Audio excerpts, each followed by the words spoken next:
Hey everybody, welcome once again to the Low on Health year-end review. This one we're going over the movies we watched in 2024. So first off, let's go ahead and look at the list. We basically watched around 42 movies last year. Once again, going with the trend of seeing none of them in movie theaters.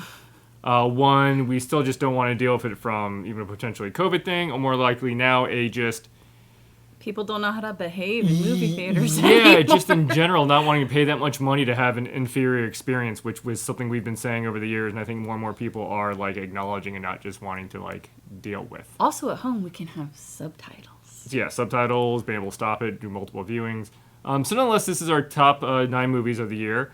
In which case, this is mainly mine, more or less. Adrian Rose has a little bit, similar. Slightly different. Yeah. I have a slightly different take on the top 10, but these are all the movies that we watched. And the cool thing about these movies, too, is most of them we've never even heard of before until, we watch them, or at least 3 months beforehand or whatnot. Yeah. It's not huge blockbuster movies. Those are more small, not necessarily small studio, but And once again, it's when we watched the movie, so I think Poor Things might have actually been from 2023 for all I know, but we watched it in 2024. But yeah, Poor Things I loved a lot because it definitely has that more adult rated raunchiness to it that is just funny and very surreal. Very uncensored. Yeah, it was interesting. And that's what I'm saying. It wasn't just exploitative in that realm. Yeah, it wasn't just, sexy for the sake of being sexy. It was interesting. And then the next movie, of course, is I Saw a TV Glow, which is just so once again, very artistic, very stylist. So good. Just a really good... Actually, the top 3, even, let's move it on to, Late Night with the Devil. A lot of these things are just very, just surreal. Yeah, Late Night with the Devil was excellent. It loses it a little bit at the end. But it's still just really good, and I loved it just because it does, the whole, behind-the-scenes production of, a late-night show. Hopefully by the end of that movie, you're sucked in so much, the fact that it kind of loses it at the end is okay. It gets treated as if it's real, but then, the filming techniques they use at the end change to where it's not being treated quite that way. But hopefully you're sucked in enough by that point. But it was really good. It was cool. Really great. Yeah. Moving on to, 4, 5, and everything else, we got basically Mars Express. Is that the one? That's the French one? Yep, French with the one. robot? Yeah. Okay. It was very cool. It was a really neat sci-fi movie. Yeah. Book of Clarence, which is just kind of that very artistic retelling of, Jesus' times. It's adult Jesus time. Adult Jesus time. I didn't want to go Jesus. But it was just very good. The creator, which once again, just like Mars Express, is very much AI and robots and whatnot. But that one, the visuals on the creator are just crazy good. Creator was gorgeous. The overall story, which kind of reminded me of was it Transcendence or whatever? It was just no, you guys, robots aren't always the bad ones. Kinda, yeah. You got Godzilla -1, which I think once again might have been a 2023 movie, but we finally got around to it. I wouldn't have put that one in my top 10, but that's okay. But I wasn't cinematically, it was it's a amazing, fantastic movie. I just personally wasn't into it as much as Shin Godzilla. Yeah, Shin Godzilla. I love. You have, of course, Alien Romulus, which is Romulus, which of course haven't really cared for the Alien movies as of late, but this that was just good. Really, really good. It felt like the OG, first 2. Yeah, it's like a horror movie. It was actually scary. It was a proper horror movie, and all the actresses and actors were young, but they were excellent.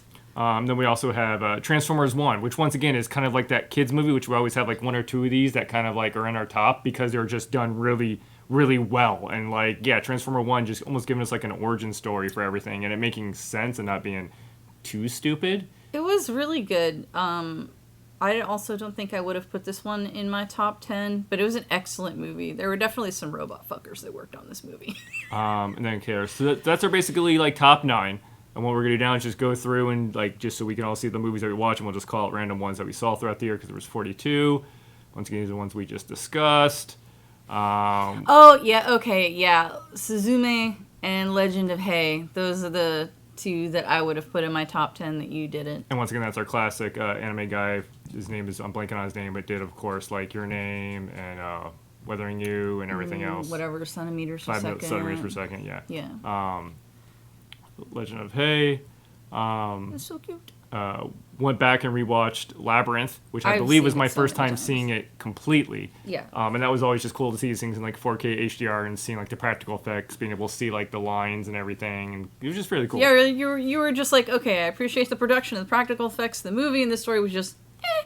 And I was reminded why I adored it as a teenager. Wonka 23 was meh. Yeah, I did. I kind of tapped out watching that. Definitely didn't really care for Doom Part 2. I didn't really care. Mission Impossible, I did not watch. Sea Hunter was mildly entertaining as a Japanese live action adaptation. Abigail, which was once again. Oh yeah. This is the best thing of having like seeing some type of movies and going cool. I'll watch a trailer. If it's good, I'll maybe like put it up on our queue to watch it, and then I won't let Rose know anything about it. So then Sometimes. she just comes into it completely blind. Sometimes, yeah, you're like, no, just watch it. I'm like, okay, what genre is it? You're like, just watch.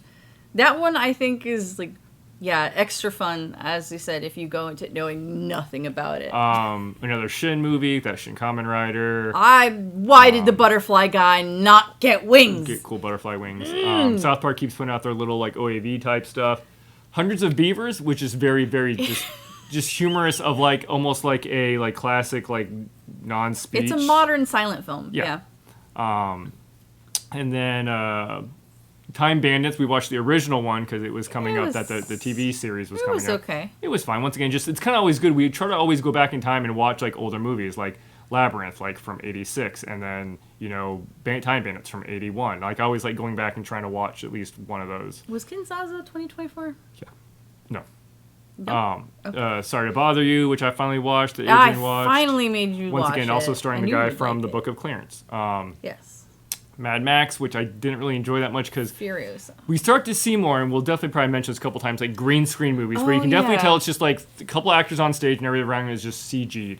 And it's just getting Yeah, it's really just like annoying where you're like, you don't even believe the actors are in the same scenes. This is just a Yeah, you corner- started when you get bored. You started to be like, are these two actors even in the same scene, Room, or, even yeah. in the same place, or is this just like CG?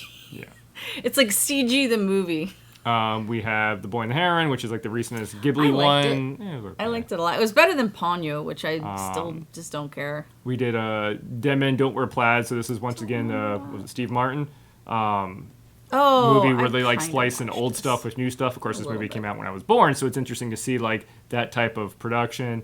Some Japanese movies, Inside Out 2, which Oh, I loved it. I did not enjoy it that much at No, all. you didn't. And once again, going further back in time, Fantastic Planet, which is I think one to be the first like animated movies, the French one. That one was so weird. Yeah. Ironically enough, it is the plot is similar-ish to YouTube short series that's we'll go included over. on TV, Yeah. right? Life events.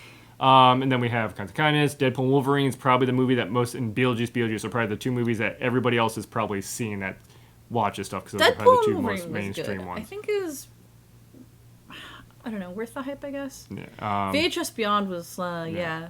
Then we of course got a Anthology couple of series. just random, just like anime movies. Trying to think, Y2K was kind Venom of funny. was good. Venom was okay. It was good.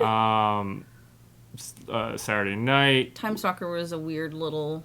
yeah. Return to Oz, so that's one that you remember when you were younger, and of course that's from Yes. '85. So that was kind of cool. Once again, just seeing the production. There's a robot in it called TikTok. And I basically always watch at least one or two documentaries, so I guess I watched the Kojima one. Nora is like the other one that a lot of people were basically like. It's funny. That got like critically acclaimed, and that was just a really good movie. Of course, we wouldn't watch it if it didn't get that critically acclaimed. And then I have a bunch of smaller things that kind of just like were on my list of just things to watch that weren't that great, but worth watching. Molly and Max in the Future was definitely one of those people are acting, everything else is green screen. Yeah, but that's low budget, so But it's yeah, like, but that's low budget, so you understand. so I understand why. But that's just the kind of the movies that we watch for the year. Always just letting you guys know what we Okay, so we were into. Kinzaza was not 2024. No. And that's always the fun thing about us doing this like 6 months technically. when we Yeah, should. we're 6 months into 2025. We've seen other stuff like, was this year But this- or last year? But we do these this way. That way, if it's good enough, we will remember these movies and be able to call out. Yeah. But that is our movies for 2024. Thank you for watching, and we'll catch you next time.